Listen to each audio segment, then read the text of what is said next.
have the pleasure of introducing Dame Ellen MacArthur, who's the founder of the Ellen MacArthur Foundation, which works across sectors and industries such as education, business, and fashion to advocate for a circular economy.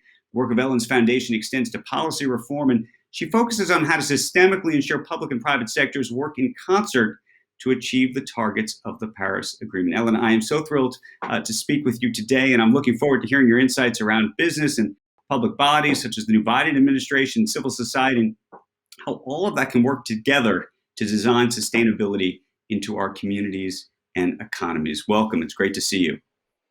Thank you.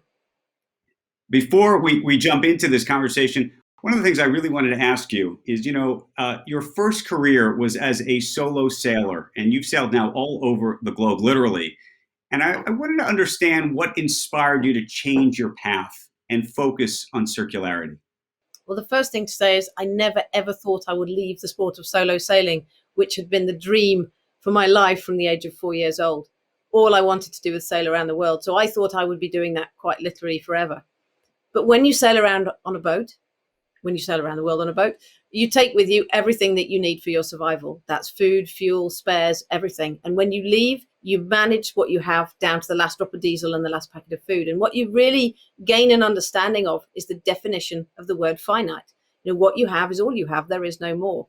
And it really struck me that that was exactly the same within our global economy. Okay, so help set the scene for us, though, because we asked the audience, and now we want to ask you, what does a circular economy mean to you?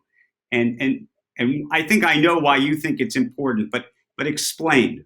If we continue on our current trajectory, we have a linear economy. We take a material out of the ground, we make something out of it, and we throw it away. That cannot run in the long term with a growing world population and a growing economy because it's extractive and consumptive and pollutive. So what fascinated me was what can work in the long term, and that is simply taking that straight line and turning it into a circle. And that's a design challenge, designing products that can cycle. So they will always feed back into the economy as either biological material for food and farming or a technical material like a plastic or a metal. So everything feeds within the system. But that's not just the design of the product. That's how that product gets to us. It's how the manufacturer of, that phone or that vehicle gets it back because they know everything that sits within it. So the business models change. And the business models even need to change when it comes to plastic packaging or sachets.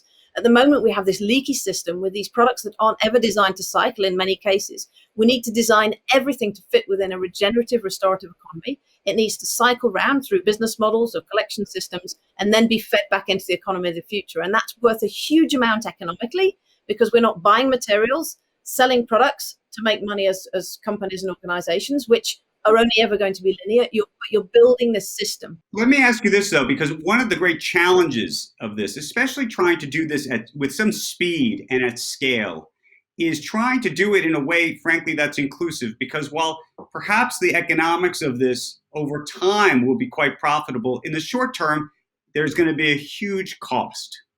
You're absolutely right. And I think many, many organizations, companies, governments realize this. There is a transition phase. So though the goal is circular, and I think it's clear to see why we have to get there, there are challenges. But when you talk about the kind of the fairness of this system, if you take plastic packaging globally at the moment, 32% of 78 million tons leaks into the environment.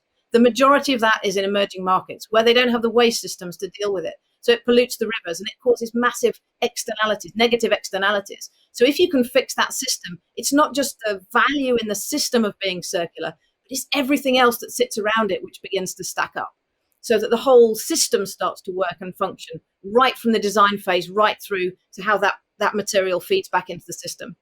If you were going to identify the single biggest barrier, the single biggest challenge to getting to this place of a circular economy, what would it be?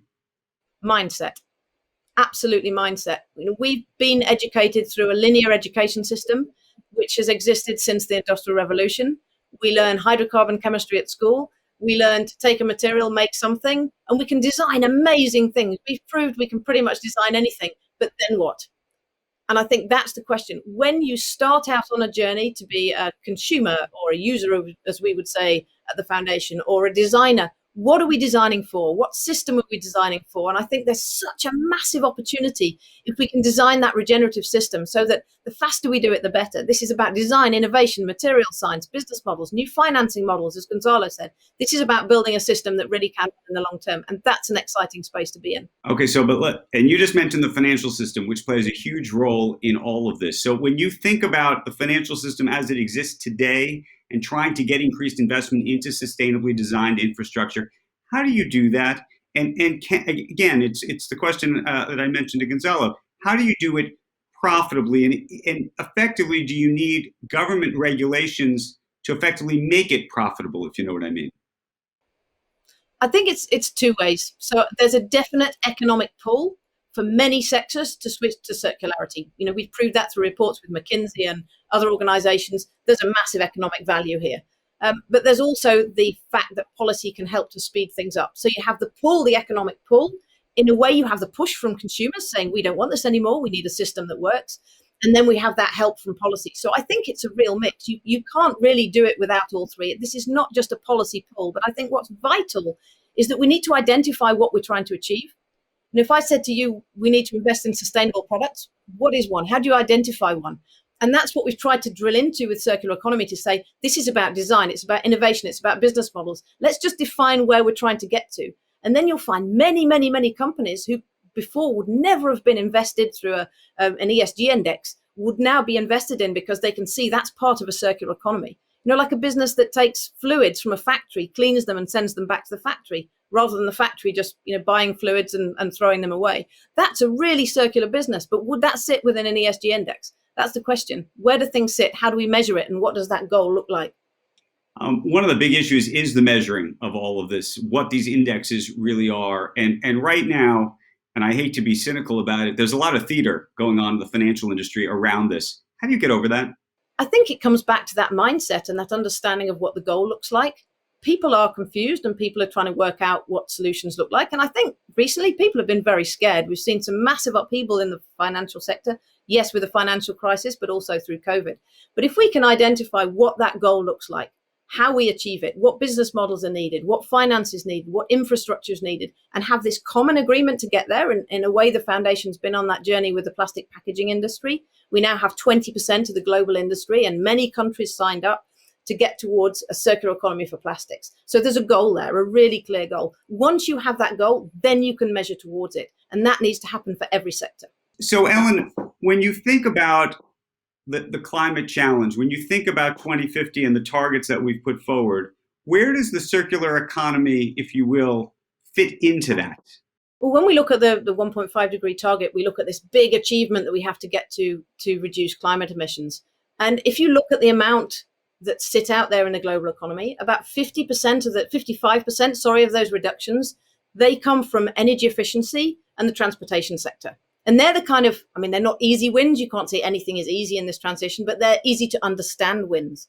But there's another 45% out there, which is about products and land use. It's about how we make things. That's where the circular economy sits. And we recently did a study looking at the carbon savings that a circular economy would bring in that sector. And we took 5 products. We took steel, aluminium, cement, plastic, and food.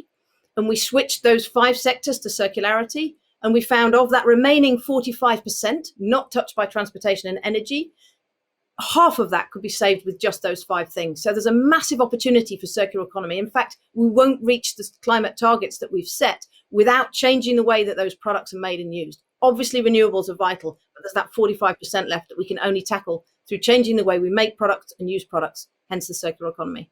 If you could prioritize the industries that effectively became circular, what would that list look like, in what order?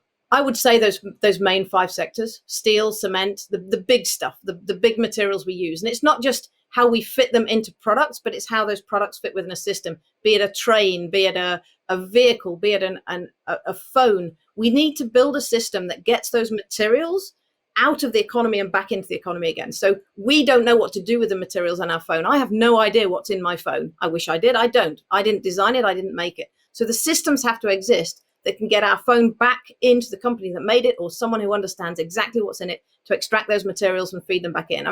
A big piece of equipment like a CT scanner or an MRI scanner or a train or a big piece of transportation, that's quite easy because it tends to be a B2B service, business to business. But when it's consumer, that's where it starts to get more complicated. But we have to build this circular system. So those 5 materials, I would say, are the main ones, but you have to think of the whole system. You can't just look at one material on its own. You want to grade the Biden administration? I know it's only been a couple of months, but it's been a big shift here in the United States.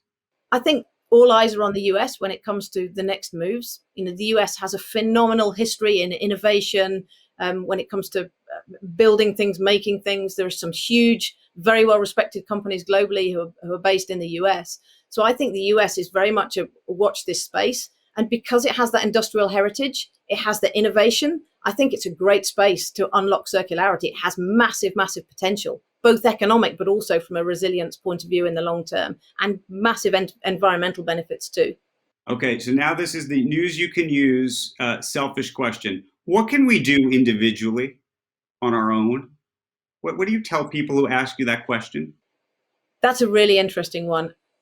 When you understand what a circular economy is, that straight line to a circle, then you can start to see how things fit within it. So rather than buying something, have access to something. Rather than buying something that's single use, buy something that fits within a system. I mean, the fact is we can't change it individually. And that's why I began this massive journey with the foundation, because although we can make changes, the system has to evolve to make the changes for us so we can then have the choices that we need to become circular. We need to redesign the system. We need to redesign packaging. Then the consumer choice becomes more straightforward. But there are many companies out there who are already doing this. We've been tracking small to medium enterprises for 10 years through the foundation. 6 of those now are valued at over $1 billion US.